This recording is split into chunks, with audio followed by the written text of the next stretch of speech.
बिझबलून टॉक्समध्ये तुमचं स्वागत आहे सुमित. आम्हाला सांगा की कॅलिफोर्निया 30 फार्म्स ही संकल्पना नेमकी काय आहे? गोट फार्म आहे, बरोबर. गोट फार्म किंवा मराठीत शेळी पालन, म्हणजे शेळी, मेंढी नाही. आता आपल्याकडे एक सर्वात पहिला कन्सेप्ट असा की शेळी आणि मेंढी सेम असते, किंवा लोक बोलताना शेळी मेंढी किंवा तुमच्या मेंढ्या आहेत ना असं म्हणतात. तर तसं नाही आहे. आपला गोट फार्म आहे, म्हणजे आपला शेळ्यांचा फार्म आहे. आपल्या वातावरणात शेळ्या चांगल्या होऊ शकतात, शेळीपालन चांगल्या पद्धतीने होऊ शकतं. मेंढ्या आपल्या वातावरणात जगवणं किंवा टिकवणं हे थोडंफार कठीण आहे, कारण त्यांच्या अंगावरती लोकर असतात, बरोबर. सो आपला एसेन्शियली एक इंटिग्रेटेड गोट फार्म आहे, की ज्याच्यात आपल्याकडे सध्या कपॅसिटी वाईज अप्रॉक्सिमेटली 1000 गोट्स आपण हाऊस करू शकतो एका वेळेला. आणि विक्री काय, तर बेसिकली कुठलंही गोट फार्म किंवा कुठल्याही शेळीपालनाचा जर व्यवसाय असेल तर तो आयडियली मटन किंवा मीट ह्या पर्पजसाठीच होतो, किंवा तसा झाला पाहिजे. आपण थोडंसं वेगळं मॉडेल वापरतोय सध्या, त्याच्या मागची कारणं आपण पुढे बोलताना बघूच. पण mainly goat farm meant for meet किंवा मटन, आणि त्याच्यामध्ये मग आम्ही शेळ्यांचं संगोपन करतो, बोकडांचं संगोपन करतो, आमच्याकडे पिल्लं येतात त्यांचं संगोपन करतो, आणि त्यांची वाढ आणि त्यांच्यावरती काम हे आमचं मेन काम. आणि त्याच्यासोबत लागणारा चारा, बाकीच्या ज्या सगळ्या गोष्टी आहेत, अलाइड ॲक्टिव्हिटीज ज्याला म्हणतो, तर मग त्याच्यातनं जे लेंडी तयार होते किंवा खत तयार होतं त्याची विक्री, हे सगळे आपले अलाइड ॲक्टिव्हिटीज. पण मेन आपला गोट फार्म आहे, नोन ॲज कॅलिफोर्निया 30 गोट फार्म्स. देशात आणि परदेशात अनेक संधी उपलब्ध असताना देखील कृषी उद्योजकतेकडे तुम्ही कसे वळलात? मी लहानाचा मोठा मुंबईत झालो, ठीक आहे. वयाची 27-28 वर्ष मी मुंबईत राहिलो जन्मापासून. शाळा, कॉलेज, त्याच्यानंतर जवळपास 7-7.5 वर्ष नोकरी ही सगळी मुंबईतच झाली. क्वालिफिकेशनने साऊंड इंजिनियर असल्यामुळे तिकडे एक मॅगझिन होतं आमचं, AV मॅक्स नावाचं, की ज्याच्यात मी असिस्टंट, म्हणजे सुरुवातीला करस्पॉन्डंट आणि नंतर हळूहळू प्रमोशन होत गेलं. तर मग त्या पद्धतीने मी तिकडे प्रिन्सिपल करस्पॉन्डंट म्हणून काम करत होतो. प्रिन्सिपल करस्पॉन्डंट म्हणजे बेसिकली जर्नलिस्ट होतो, पण not journalist in the true sense.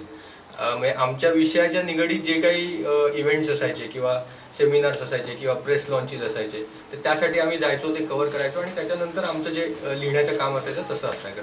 मग त्या निमित्ताने काय होत होतं की मला बऱ्यापैकी फिरायला मिळायचं, फक्त भारतातच नाही तर भारताबाहेरही, म्हणजे जर्मनी, डेन्मार्क, जपान, की जिकडे जिकडे ऑडिओ आणि व्हिडिओ गोष्टी होतात, बनवल्या जातात, तिकडे आम्हाला जायला मिळायचं.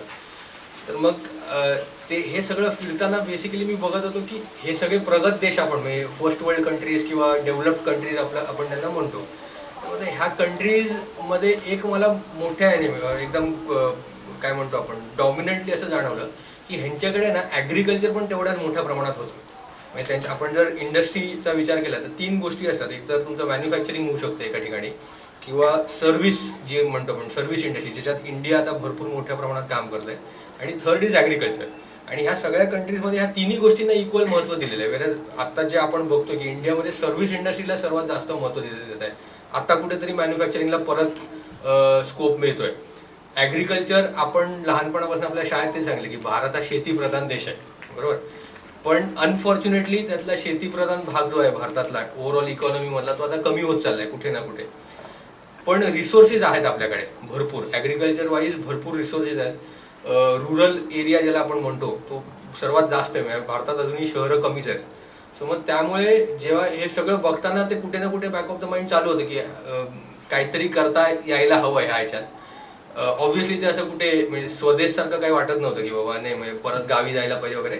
एक प्रॉपर बिझनेस पॉईंट ऑफ व्ह्यूने की काहीतरी करायचं आहे, पण मग ते काय करायचं हे असं कुठे कळत नव्हतं, जुळत नव्हतं बऱ्याच गोष्टी. मग इव्हेंच्युअली एकदा असं झालं की म्हणजे फॉर्च्युनेटली माझे फादर इन लॉ, तेव्हा आमचं लग्न झालं नव्हतं, पण त्यांच्याशी मी संपर्कात होतो कंटिन्युअसली. आणि मग ही सगळी जागा जी आहे ज्याच्यात मी काम करतो ती ॲक्च्युली त्यांची जागा आहे. त्यांचं आणि माझं त्या लेवलवरचं जे थिंकिंग होतं ते बऱ्यापैकी मॅच झालं. त्यांना सुद्धा अशाच हेतूचं काम करायचं होतं, पण obviously because of his age and other factors त्यांना ते करता येत नव्हतं. माझ्याकडे मेन फॅक्टर होता की एज आणि एनर्जी. तर मग ते आमचं जुळून आलं. म्हणून मी जनरली बोलताना सगळ्यांना ते सांगतो की I consider myself very fortunate की मला इकडे येऊन काम करायची संधी मिळाली. आणि मग नंतर मग आम्ही विचार करायला सुरुवात केली की काय करता येईल. मग बाबा जर एखाद्या आपण गावासारख्या एरियामध्ये जातोय, मग तिकडे शेती हे व्यवसाय म्हणूनच करता येतं, किंवा मग बाकी शेती निगडीत काय करता येईल. बरं आता कोकणात जर आलो तर आपल्याकडे तसं बघायला गेलं तर शेती म्हणून होत नाही. भात, आणि बाकी जी पिकं होतात ती घरासाठी म्हणून. कोणी शेती करून विक्रीसाठी, जशी आपण कोल्हापूर, सातारा, सांगली साईडला बघतो की तिकडे सोयाबीनचं पीक झालं किंवा मॅडम मक्याचं पीक झालं किंवा तूर, हरभरा ही जी पिकं आहेत ती विक्रीसाठी म्हणून करतात. आपल्याकडे तशी शेती तेवढ्या मोठ्या प्रमाणात कोणी करत नाही. मोठ्या प्रमाणातली आपल्याकडची शेती म्हणजे फळबागा, म्हणजे आंबा आहे किंवा कोकम म्हणू शकतो, ते आता करतायत. बाकी सुपारी, नारळ हे जे होतं ते आपल्याकडे त्या मोठ्या प्रमाणात. मग त्याच्यात पण ते सीझनल विषय झाले, ते वर्षातनं एकदाच होतात. काम भले 12 महिने करावं लागत त्याच्यावर. फॉर दॅट मॅटर आंब्याला पण आता मी 11 महिने काम करतो, पण त्याची विक्रीचा जो पिरियड असतो तो 2 महिन्याचा असतो वर्षातनं. मग ते सीझनल. मग असं कुठलं काय करता येईल की जे 12 महिने चालू राहील, असा मग आम्ही विचार करायला लागलो. मग त्याच्यात आम्ही ॲनिमल हजबंड्रीकडे वळलो की मग डेअरी होऊ शकतं किंवा पोल्ट्री होऊ शकतं, पिगरी आपल्याकडे बऱ्यापैकी होतं, किंवा गोट फार्मिंग. असे 4 ऑप्शन्स आमच्यासमोर होते. मग त्या ह्याच्यात मला त्यातल्या त्यात गोट फार्मिंगला जरा जास्त इंटरेस्ट आला, कारण मग मी त्याचे ट्रेनिंग्स अटेंड केले 1-2 आणि त्यात तो विषय काय तो समजून घेण्याचा प्रयत्न केला. त्यात काय प्रकारची कॅपिटल इन्व्हेस्टमेंट होईल, वर्किंग कॅपिटल कसं असेल, त्याचं जे सेलिंग स्ट्रक्चर आहे ते, नंतर आपण जो प्रोडक्ट बनवू तो विकताना काय कसं करता येईल, तो विकणं, एखादी गोष्ट बनवल्यावरती ती विकणं इझी, एकदम सोपं नाही तर ॲटलिस्ट मॅनेजेबल असलं पाहिजे, तर ती तुम्हाला विकता तरी येईल ॲटलिस्ट. त्या पद्धतीचा सगळा विचार केला आणि मग इव्हेंच्युअली मी डिसाईड की आपण गोट फार्मिंग करू. सावंतवाडीपासून 12 किलोमीटरवर असलेल्या तळवडे या गावात सुमितने हा प्रकल्प साकारलाय. हा काहीसा वेगळा मार्ग स्वीकारताना कुटुंबाचा पाठिंबा मोलाचा होता. त्याबद्दल सुमित सांगतात. काय म्हणतो आपण, ती जर ट्यूब पेटते ती फॅमिलीमध्येच पेटली आमची पहिले. माझे सासरे जे आहेत त्यांनी बऱ्यापैकी भरपूर मदत झाली त्यांची. आई वडील ऑब्व्हियसली त्यांनी, अदरवाईज जर ते म्हणले असते की तू कशाला चाललायस किंवा इकडे आम्ही काय करायचं असा जर प्रश्न आला असता तर मला ऑब्व्हियसली थांबावं लागलं असतं कुठे ना कुठे. पण त्यांचं तसं काही नव्हतं. पण त्या पद्धतीने ते लहानपणापासूनच अपब्रिंगच आमचं तसं आहे की तुम्हाला जे करायचं ते करा, पण व्यवस्थित झालं पाहिजे आणि नीट, कारण ती रिस्पॉन्सिबिलिटी घेता आली पाहिजे प्रत्येकाला आपापली. तर ते, आणि त्याच्यानंतर सर्वात मेन वॉज वाईफ. कारण ते इनफॅक्ट आमचं लग्न झालेलं नसतानाही तिने अलाव केलं की त्याच्या आधीपासूनच तिचा एक माइंडसेट होता की आपण इकडे येऊन राहू शकतो. फॉर्च्युनेटली आपला तो एरिया आहे सावंतवाडी, फॉर दॅट मॅटर, तो रुरल असा नाही आहे. आता तर मला काहीच वेगळं वाटत नाही. In fact I live a much better life over here as compared to a city. मी फॉर्च्युनेटली माझं काम आणि माझं ऑफिस, घर आणि ऑफिस आता सेमच असल्यामुळे तिकडे माझं एकत्र होतं. सो तो टायमिंगचा लिमिट नसतो. आपल्याकडचे रस्ते चांगले आहेत, लाईट आहे, इलेक्ट्रिसिटी, लाईट तर असतं, पाणी असतं, टेलिफोन आहे, इंटरनेट आहे, अगदी 4G पण येतं. सो मग त्यामुळे ती कनेक्टिव्हिटी पण असते कम्प्लिटली. मग काम करायला सुद्धा सोपं आहे. कोणत्याही व्यवसायात यशस्वी व्हायचं असेल तर त्या व्यवसायाचा सखोल अभ्यास करणं आवश्यक असतं. सुमितच्या समोर देखील अशी अनेक आव्हाने होती.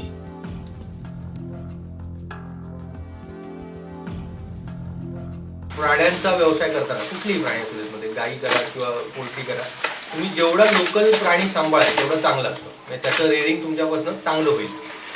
आम्ही ते त्या ह्याच्याप्रमाणे आम्ही लोकल, म्हणजे आपल्या ज्या इंडिजिनस गोट्स आपण म्हणतो त्याला, अगदी टेक्निकल टर्म्समध्ये म्हणायला गेलं तर नॉन डिस्क्रीट ब्रीड असं म्हणतात त्याला. गावठी हा शब्द आम्ही वापरत नाही पर्टिक्युलरली, कारण आम्ही सायंटिफिक गोट फार्मिंग करतो त्याला. कारण गावठी ही अशी कुठली ब्रीड नसते. त्याला नॉन डिस्क्रीट ब्रीड म्हणजे ती कुठल्या ब्रीडमध्ये त्याला तुम्हाला कॅटेगराईज करता येणार नाही, किंवा मे बी 3-4 वेगवेगळ्या ब्रीड्स तुम्हाला एकत्र एका प्राण्यामध्ये जर दिसतात त्याला नॉन डिस्क्रीट म्हणतात. तर मग त्या नॉन डिस्क्रीट गोट्स आम्ही आणल्या आणि मग त्यांच्यावरती आम्ही काम करायला सुरुवात केलं. आता ते काम करताना बिझनेस वाईज गोट्समध्ये सर्वात मेन काय आहे तर वेट. बरोबर, तुमची जी पिल्लं तुमच्याकडे तयार होतात किंवा जे काय तुम्ही आणलेले प्राणी आहेत त्यांचा वेट गेन झाला तर you earn out of it. Rajasthan और for that matter north India, फक्त राजस्थान नाही म्हणणार मी, हरियाणा म्हणा किंवा उत्तर प्रदेश म्हणा, नॉर्थ इंडियामधल्या ब्रीड ज्या आहेत त्यांचं वेट गेन चांगलं आहे. बरोबर, जन्मापासून 1 वर्षाचा जो बोकड होतो तो 1 वर्षात ते एक पर्टिक्युलर वेट गेन अचीव्ह करू शकतात. त्याशिवाय जेव्हा आपण कोकणात आणतो की जिकडे 70-75, पावसाळ्याच्या 80-90% आपण ह्युमिडिटीच्या लेवलमध्ये काम करत असतो, मग ते कसं होईल हा पहिला मुद्दा होता. दुसरा मुद्दा होता की मग वेट गेन जे तिकडे मिळतंय ते इकडे मिळेल का. मग ते सगळे, ती चेन असते ह्याच्यानंतर, कारण ते इंटरडिपेंडंट गोष्टी आहे. म्हणजे ह्या सगळ्या गोष्टी आम्हाला कशा करता येईल किंवा, आणि फॉर दॅट मॅटर मुळात कोकणात सायंटिफिक गोट फार्मिंग किंवा बंदिस्त शेळीपालन जे आपण करतोय ते कोणी करतच नव्हतं आणि त्याच्या मागची कारणं वेगळी वेगळी होती की बंदिस्त शेळीपालन होत नाही किंवा पावसामुळे त्रास होतो, असे वेगळे वेगळे आयडियाज त्यावेळेला आम्हाला समोर येत होते.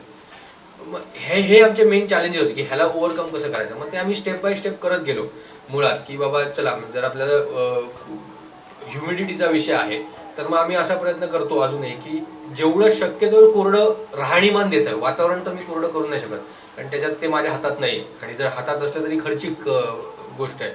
मग राहणीमान म्हणजे त्यांची जी राहायची जागा आहे, त्यांची जी शेड आहे ती कशी आपल्याला स्वच्छ ठेवता येईल, कशी कोरडी ठेवता येईल, तिकडे पाण्याचा न वापर करता साफसफाई कशी करता येईल, ह्या गोष्टींवरती आम्ही काम केलं. आणि त्याच्यासाठी ऑलरेडी गाईडलाईन्स होत्या, फक्त त्या मेटिक्युलसली पाळण्याची किंवा करण्याची गरज होती. आपण शेतीचं काम करतो ना त्याच्यात देर इज नो रूल, आणि जरी रूल असला तर तो गाईडलाईन म्हणून वापरायचा असतो की हे असं केलं पाहिजे, पण ते तसंच करायला पाहिजे जगाच्या पाठीवरती कुठेही असं काही नसतं. ज्या गोष्टीने जी पद्धत वापरून तुम्हाला रिझल्ट येणार ती तुमची आयडियल पद्धत हवी. मार्केटचं फॉर्च्युनेटली आम्ही थोडीशी रिस्क घेतली. म्हणजे तो आता परत व्यावहारिक भाग आला किंवा बिझनेस हा वेंचरिंगवरतीच चालतो. जेवढं तुम्ही वेंचर कराल तेवढं तुमचं पुढे तुम्हाला रिटर्न जास्त येतात. आता असं हळूहळू आता मला कळायला लागलं. सुरुवातीला मी थोडा कन्झर्वेटिव्ह होतो की आपण जसं जे विकल्या जाईल तेच की बनवलं पाहिजे. पण नंतर जेव्हा मला कळलं की जर एखादी गोष्ट विकल्या जात नाही पण ती मी बनवली आणि जर ती मी विकू शकलो तर मग मी एकटा असणार आहे की ती गोष्ट बनवू शकतोय. पण त्याचा फायदा मला उचलायला मिळतो. जे आमचं गोट्समध्ये झालं की हा जो राजस्थानी गोट्स आणण्याचा जो विषय होता तो कोणी आणत नव्हता किंवा त्या नव्हत्या तेवढ्या मोठ्या लेवलवरती किंवा मोठ्या स्केलवरती. मग ते वेंचर आम्ही केलं आणि ते केल्यामुळे आम्हाला त्याचा फायदा झाला. जे युवक हा व्यवसाय करण्यासाठी इच्छुक आहेत त्यांच्यासाठी तुम्ही काय सल्ला द्याल? जसं मी मगाशी म्हणलो, there has to be something unique with you every time. जी कोणती गोष्ट मी विकतोय त्याच्यात काहीतरी नवीन असलं पाहिजे किंवा काहीतरी व्हॅल्यू त्याच्यात अशी असली पाहिजे की जी बाकीच्या गोष्टींमध्ये मिळणार नाही. हे बेसिक पकडून चालतो आम्ही. म्हणजे अगदी आता आम्ही लेंडी खत विकतो बरोबर किंवा गांडूळ खत विकतो. बऱ्याच ठिकाणी गांडूळ खत बनवलं जातं. कोकणात भरपूर लोक गांडूळ खत बनवतात. पण आमच्या गांडूळ खतात वेगळं काय आहे ते आम्ही स्वतः समजून घेण्याचा प्रयत्न करतो आणि मग ते लोकांपर्यंत पोहोचलंही पाहिजे. तुम्हाला एखादी गोष्ट आवडते आणि you are passionate about it, मग ते आपोआप बॅलन्स होतं त्याच्यामध्ये. तुम्हाला जबरदस्ती करावं लागत असेल देन दॅट पॉईंट अरायजेस की बाबा मग मी बॅलन्स कसं करू, मी कुठे वेळ दिला पाहिजे. पण जर एखादी गोष्ट तुमच्या आवडीची आहे तर तुम्ही ती गोष्ट आवडीने करता आणि obviously family also always comes first. मग ती सुद्धा त्याच्यात आपोआप ॲडजस्ट होते आणि मग त्या पद्धतीने काम करता येतं. आपला देश जो आहे ना तो शेतीप्रधान देश आहे बरोबर, असं आपण म्हणतो. तरी दुसरी गोष्ट, ॲग्रिकल्चर बिझनेसमध्ये जेव्हा आपण काम करतो तेव्हा आपण प्रत्येक वेळेला अशीच गोष्ट बनवतो की जी लोक खाणार आहेत. At the end of the day जे काही तुम्ही बनवाल ते लोकांच्या खाण्यासाठीच बनवताय, जे काही तुम्ही कराल ते. आणि खाणं कधी लोकांचं थांबणार नाही आहे. सो त्या हिशोबाने त्या लॉजिकने आपण जे काम करतो त्याला मरण नाही आहे असं मी म्हणतो की त्याची डिमांड कंटिन्युअसली राहणार आहे. It is a परपेच्युअल demand. आणि कुठलीही गोष्ट जेव्हा परपेच्युअली लोकांना लागणार आहे आणि ती गोष्ट जर तुम्ही बनवत असाल तर there is enough scope in that business, हे आपण लॉजिकली म्हणू शकतो. दुसरं माझं रिक्वेस्ट राहील सगळ्यांना की don't come in agriculture as frustration over anything. पण मी स्वतः तशाने आलो नाही आहे. मी मुंबईला कंटाळलो नव्हतो ऑब्व्हियसली, रुटीन होतं, सगळं आहे. पण ते कंटाळून जर इकडे आपण आलो असू तर इकडेही काम आहे. असं नाही की इकडे आपण विकेंडला जसे आपण बाहेर जातो तसं इकडे होत नाही. एकदा तुम्ही सोमवार आला, शनिवार रविवार मे बी विकेंडच असतो सगळीकडे, पण सोमवार आला की तुम्हाला काम करायचंच आहे. मग त्यामुळे ते फ्रस्ट्रेशनने येऊन उपयोग नाही आहे ह्याच्यात. You should come here and you can come here or rather in agriculture with all calculations, with all risk management and assessment. आणि मग तुम्ही त्याच्यात उतरला तर ते काम करणं सोपं होईल. कारण शेवटी हा व्यवसाय म्हणून त्याच्याकडे बघण्याची गरज आहे. Look at agriculture as a business, तरच त्याच्यात तुम्ही हिशोब मांडाल. कारण आपण किती काय म्हणलं आणि मी किती टेक्निकली केलं तरी nature plays a very big part in this बरोबर. शेतीमध्ये नेचरचा भरपूर मोठा भाग असतो. त्याला मॅनेज करता येतं आपल्याला. म्हणजे नेचर, पाण्यासाठीच आपल्याला नेचर हवं आहे सर्वात पहिले. आणि पाणी एका लेवल नंतर मॅनेज होणं कठीण होतं. पॉसिबल आहे पण त्याला खर्च येतो. मग तो तुमच्या खिशातनं करायचा आहे किंवा तो तुमच्या प्रॉफिटनं करायचा आहे. म्हणजे एवढ्या लेवलपर्यंत जेव्हा तुम्ही विचार केला की मी जो काही खर्च करणार आहे किंवा मला त्याच्यातनं जे काही उत्पन्न मिळणार आहे ते कसं असेल, काय असेल, माझा वेळ किती लागणार आहे आणि थोडंसं जर आपण अभ्यास करून काम केलं, शेती नुसती शेती म्हणून न करता बिझनेस म्हणून केली. फॉर एक्झाम्पल तुम्ही जे काही भाजी कराल समजा, तर काही भाज्या असतात की ज्यांना एका पर्टिक्युलर टाईमलाच डिमांड असते. मग त्याच वेळेला जर तुम्ही भाजी केली ती, तर तुम्हाला त्यात जास्त पैसे मिळणार ॲज कम्पेअर टू अरे ती त्या भाजीला जनरली डिमांड असते म्हणून आपण करून बघूया आणि ती वर्षभर लावायची आणि मग त्याच्यातनं तुम्हाला ज्यावेळेला डिमांड आहे त्यावेळेला डिमांडला तुम्हाला रेट मिळतो. पण त्याच्यानंतर बाकीचे जे 10 महिने असतील त्याच्यात तुमचं तर एवढ्या ॲव्हरेज आउट होऊन जातं की तुम्हाला असं वाटतं की अरे ह्याच्यात काही पैसे नाही. तसं न करता जेवढ्या वेळेला जे हवंय तेवढं करून परत काहीतरी नवीन करता आलं. शेतीमध्ये तो एक फायदा आहे की सगळं जे आहे ते 2 ते 3 महिन्याच्या टर्नअराउंडमध्ये तुम्हाला करता येतं. झाडं सोडून छोटी शेती जी आपण म्हणतो, झेंडूची शेती, फळांची शेती, कलिंगड सारखी फळं आहेत, असे जे छोटी छोटी शेती जी करता येते ती तुम्हाला 2 ते 3 महिन्यामध्ये त्याचा टर्नअराउंड टाइम आहे आणि त्याच्यात तुम्हाला त्यात रिअलायझेशन आणि अप्रिशिएशन दोन्ही त्याच्यात मिळून जातं. सो तसं थोडंसं आपण विचार करून कॅल्क्युलेट करून जर केलं, मार्केटची गरज समजून केलं, तर it is very easy for that matter. आणि तसं करता येतं, करता यायला हवं. शहराच्या कुंडीतून गावच्या अस्सल लाल मातीत रुजणारा सुमित भोसले हा आजच्या तरुणांसाठी एक रिअल लाईफ हिरो ठरलाय. आता आम्ही ज्या ज्या गोष्टींमध्ये कामं करतोय, म्हणजे आम्ही मेनली गोट फार्म आमचा जो आहे, त्याच्यानंतर आंब्याची बाग आहे, हा दुसरा ॲस्पेक्ट, आणि त्याचे आम्ही आंबे विकतो मुंबईमध्ये. ते एक छोटंसं दुसरं व्हेंचर आम्ही चालू केलेलं आहे. आणि तिसरं हे आम्हाला ज्याच्यात काम करायचं ते म्हणजे फर्टिलायझर्स, ऑर्गॅनिक फर्टिलायझर्स. तर गोट फार्म संदर्भात जसं मी म्हटलं की we can house approximately 1000 to 1500 goats. म्हणजे आम्ही तेवढ्या गोट्स ठेवू शकतो, तेवढी व्यवस्था आपल्याकडे आहे. फक्त चाऱ्यासाठी म्हणून आम्ही थोडंसं आम्हाला होल्ड बॅक करतो की त्यांना जेवढे जास्त प्राणी ठेवू तेवढं चारा प्रोडक्शन. सो मेनली चारा प्रोडक्शन ह्याच्यावरती भर देऊन जेवढी आमची कपॅसिटी आम्हाला वाढवता येते तेवढी वाढवायची आहे. So eventually we want to reach 1500 animals, म्हणजे 1500 शेळ्या आमच्याकडे असणार येत्या 2 ते 3 वर्षात 100%. ते झाल्यात ते हो, त्याच्याबरोबरच simultaneously we are also getting into meat shop, म्हणजे आपल्या स्वतःचं ब्रँडचं मटन शॉप असं चालू करून आपण जेवढं म्हणजे ते एक अख्खं सर्कल आपल्याकडे ठेवता येईल. ऑब्व्हियसली सगळीकडे पाय ठेवून उभं राहायचं आहे, पण जेवढं आपल्याकडे आपल्याकडनं करता येईल त्या बिझनेसला ग्रो करण्यासाठी त्या निमित्ताने मीट शॉप, कारण मी म्हटलं फायनल स्टेप मीट शॉपच आहे, मटन शॉपच असते शेळीपालनातली, मग ती स्वतःची असणं गरजेचं आहे. त्याने मग तुमचं जे रेट डिफरन्शिएशन जे भरपूर प्रमाणात मिळतं, मी जेव्हा खाटकाला विकेन किंवा एखाद्या मोठ्या सप्लायरला विकेन, तो जो रेट मला मिळणार आणि मी स्वतःच्या माझ्या दुकानात जेव्हा मी मीठ तयार करेन तो जो मला रेट मिळणार त्याच्यात फरक बऱ्यापैकी येतो. तर त्यामुळे स्वतःचा मीट शॉप आणि नुसतं एका मीट शॉपवरती आपल्याला थांबायचं नाही. तर शक्य झालं तर ॲटलिस्ट सिंधुदुर्ग एरिया पहिले जिल्ह्यामध्ये कमीत कमी प्रत्येक तालुक्यामध्ये एक फ्रँचायझी मटन शॉप किंवा ब्रँड मटन शॉप आपलं असणार. हे झालं गोट फार्मचं. त्याच्यात अजून एक छोटासा ॲस्पेक्ट, आता आम्ही जी ब्रीड करतो सिरोई नावाची राजस्थानमधली, त्याला सबस्टिट्यूट म्हणून किंवा त्याला अल्टरनेटिव्ह म्हणून अजून आमचं 2-3 ब्रीड्सवरती काम चालू आहे की ज्या जसं आम्ही सिरोईचा अभ्यास केला, ते आपल्याकडे आल्यावरती त्यांचं राहणीमान कसं असायला हवं, त्यांना फीड FCR म्हणून एक कन्सेप्ट असतो ॲनिमल हजबंड्रीत, म्हणजे जेवढं प्राणी खातो त्याच्या कंपॅरिझनमध्ये त्याचं कन्वर्ट होऊन वेट किती वाढतं, फीड कन्वर्जन रेशिओ त्याला आपण म्हणतो. तर ते स्टडी करून अजून एक 2-3 वेगवेगळ्या ब्रीड्सबद्दल आमचं काम चालू आहे की जेणेकरून फक्त सिरोईवरती लिमिट न करता अजून कुठली एखादी ब्रीड जी आपल्या भागासाठी काम करता येईल किंवा वापरता येईल आपल्या कोकणामध्ये, त्याच्यावरती काम चालू आहे. सो हे झालं गोट फार्मिंगमधलं. मँगोमधलं त्याच्यात आमचा एक तो युनिक ॲस्पेक्ट असा आहे की आम्ही आमच्याच बागेतले मँगो आंबे, हापूस आंबे मुंबईमध्ये घरपोच लोकांपर्यंत पोचवलो, बरोबर. आणि it is a completely customised service where in mass लेवलवरती आम्ही सध्या काम करत नाही आहोत. आमचे एक जवळपास 500 ते 550 कस्टमर्स आहेत की जे मागच्या 3 वर्षापासून दरवर्षी आपल्याकडनं आंबे मागवतात. आणि मग ते त्यांनी ऑर्डर दिली, कमिटमेंट नसते ऑर्डरची त्यांच्याकडनं आपल्याला किंवा आपल्याकडनं त्यांना, पण त्यांनी ऑर्डर दिली की 24 तासाच्या आतमध्ये त्यांच्याकडे पिकलेला आंबा घरपोच पोचतो, बागेतला आंबा, आडीतनं काढलेला. आडी आपण जी ठेवतो आंबे पिकवण्यासाठी, त्याच्यातनं ॲब्सोल्युटली केमिकल फ्री आंबे पिकवण्याची प्रोसिजर आहे.